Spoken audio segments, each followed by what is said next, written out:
Good morning. This is Bang Bang Ray Hill. Please press the like button and subscribe.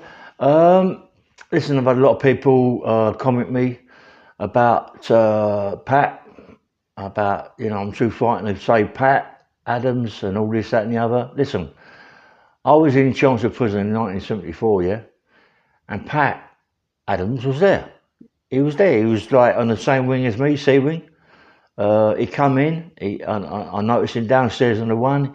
He had a big chain around his neck with a massive rugby goal across, very loud. Yeah, it was very loud, you know what I mean? But I didn't know who he was. I'd never heard of him before. His name was going around the wing. I didn't know. I mean, listen, I'm my own person. I'm a man's man. Yeah, I'm my own person, yeah. I didn't know who he was or what he was. And he just done his own thing in the wing. Obviously, I shouted about a bit, but he just done his own thing. He wasn't a bully.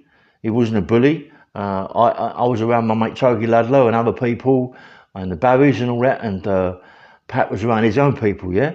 And one day I was in my cell and Pat knocked at my door and told me to come and have a chat. And so I did. You know, me and Pat get on really, really well in prison.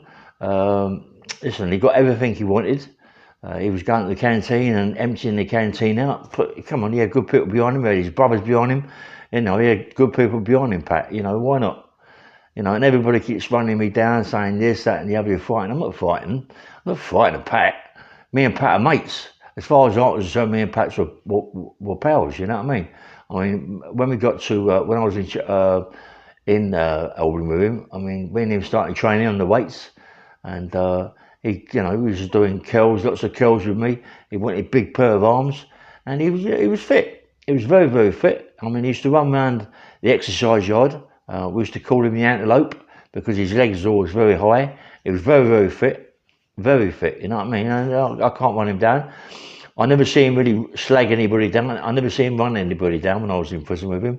I never see that. And then I had my 1074, it went on and on and on. And I wound up in Chelmsford Prison. But I'm not quite sure it was 74 because I remember seeing Pat in Maidstone Prison, yeah? They might have been, I don't know how that came about, but I remember seeing, maybe it was a later thing, but I remember seeing Pat in Maidstone Prison. He was on the freeze, and he wasn't loud. He wasn't loud. He was doing his own thing. He used to train every day, run every day, and him and Bill Blundell had a bit of a mishap, and that was it. It was Ricky Curley that broke it up. I was with Ricky. I didn't want to get involved. It wasn't my fight. I didn't want to get involved with other people with bits and pieces. They get involved with me, then it's different, you know. But yeah, it was Vicky Dart was there then. I think Vicky Dart was running around the yard at that time. Listen, there were some nice people when I was away in prison, and I ain't running down no one. I ain't slagging down anybody that was anybody, you know what I mean? Because I used to keep myself very quiet. Quiet is what I'm saying. Quiet. I'm saying I used to be a guy called Peter Kelly. Me and Peter Kelly used to be very close together. Then I had trouble with a guy called Tank. I mean, then I got me 1074, and that's it. I mean, life goes on, mate. Life goes on. And Pat used to do his own thing. Pat had a lot of people in there, knew a lot of people, and why not? Well, you know, Pat. You know, you're fighting Pat Adams. I'm not fighting Pat Adams, mate. Pat Adams, me and him as pal. Why should we fight Pat?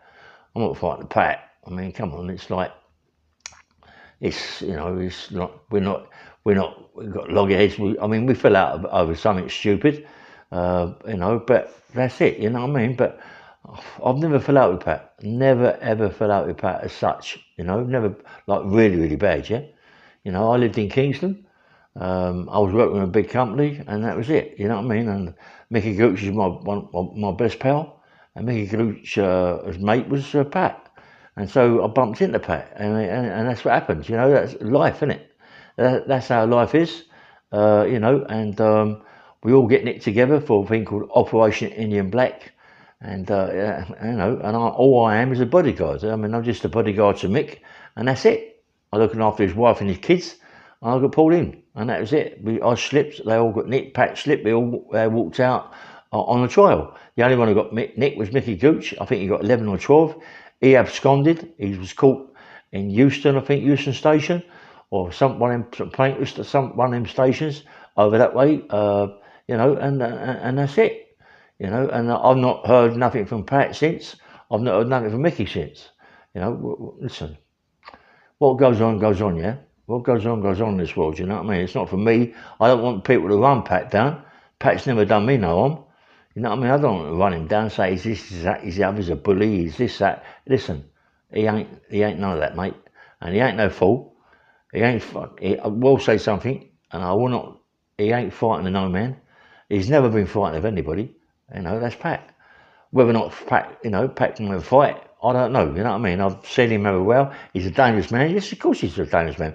You know, out of that family, Tommy's the one. Tommy's a good fighter. Tommy's a good boxer. You know what I mean? He's done a bit of legal fights as well. But you know, listen, it is what it is. Yeah, it is what it is. Don't want people running down the families. Yeah, I don't run down them. You know what I mean? But I mean, Blundells, I've known them very well. The Haywoods, I knew them very well. I know Richardsons, I knew them very well. You know, I'm running in circles, isn't it? I'm running in circles. I'm a street fighter. I'm fighting. People like me get recognised, get pulled in, and that's it. That's what it is. I'm sorry and all that. People make me out to be whatever. You know, you're fighting this, you're fighting that, talking about that. I'm not fighting anybody, mate. I'm not fighting nobody. I ain't fighting no one, and that's as far as it goes, you know. But why should I be fighting someone who's my friend? He's my friend, mate. He was my pal. We was mates in there, Maidstone, and mates in Albany prison. So, and that's it. You know what I mean? And that's it. I see him a couple of times when I come out. I'm doing bits and pieces, and that's it. Anyway, I know I'm changing the subject a little bit. And another mate of mine, he was a geezer called Malcolm Price. Malcolm Price, he was in my YP. Very, very hard man, Malcolm. I mean, me and him used to do a lot of fighting together. Not fighting together, but fighting people around us. Malcolm, I've seen Malcolm Price knock out lots of people. He can bang. His brother's a good boxer. His brother's a professional fighter. Me and Malcolm got on really well. He's with me in the powerlifting team. I like Malcolm, mate. I like Malcolm Price, and rest in peace, Malcolm. Sorry that. Do you know what? I had that book called Street Fighters, yeah, by my mate Julian Davis. And do you know what? All that time I've had it, I never ever see Malcolm Price in there. You know that? And Malcolm Price is my best pal. Well, one of my best pals in Aylesbury YP, my YP. And he was in a powerlifting team with me, you know. He didn't muck about. He was always shadowboxing about. If people upset him, they knew that if they upset Malcolm, that the worst thing he ever did, because he could put punches together easy. He would put punches together easy, no problem, mate. He'd put punches together. I like Malcolm Price, mate, and I'm just sorry that he's dead. And you know, like, and to find out in the book, in our book, I mean, I'm in the book as well. It's about 25, 30 fighters in my time. Listen, let me tell you something. In my time, yeah, you want about fighters? They were proper fighters. None of this fucking ring fighting and all this crap. They were proper fighters. There was people that fought that. Listen, no one got no money for it. It was all getting £200, £300 a fight. No one got no money for it, and there was a lot of fighting going on. A lot of fighting, and proper people, proper people, mate. You know, and get the book, Street Fighters. It's by a guy called Julian Davis. Get that book. The other day, I had a little podcast with like an autobiography. Really, it wasn't. It was about an hour and odd. It was a guy called Joe Smith. Joe Smith's got a channel out called Kushti. Joe, a nice man. He come with his daughter. Very nice people, mate. Very polite. No nastiness about them. You know, I tried my hardest to keep my language down because of his daughter. Respect. Joe Smith is a nice person. I would like people to follow his channel. Joe Smith Kushti. He's a golfer as well, professional golfer, but he's he's going to go a long way. He go a long way on this podcast if he does it proper. You know, if he does it. He was telling me about when he was over the Essex Boys way, that way, and he went into one of their clubs, He was standing outside. He just had he'd had a fight a couple of days before, and his face was all marked up, bruised up, cut up. And he went to the club. I forget the name of the club. He went to their club. There's 4 bouncers outside. They said, "You can't come in, mate." He said, "What do you mean I can't come in?" He said, "What do you mean you can't come in?" "Of course I can come in." "Why? Why can't I come in?" "Nah, mate, you look, it's trouble." "Listen, you don't know I got this. You ain't got a clue I got this. But let me tell you something. I ain't trouble. I ain't trouble. I'm a street fighter. This is how I got that.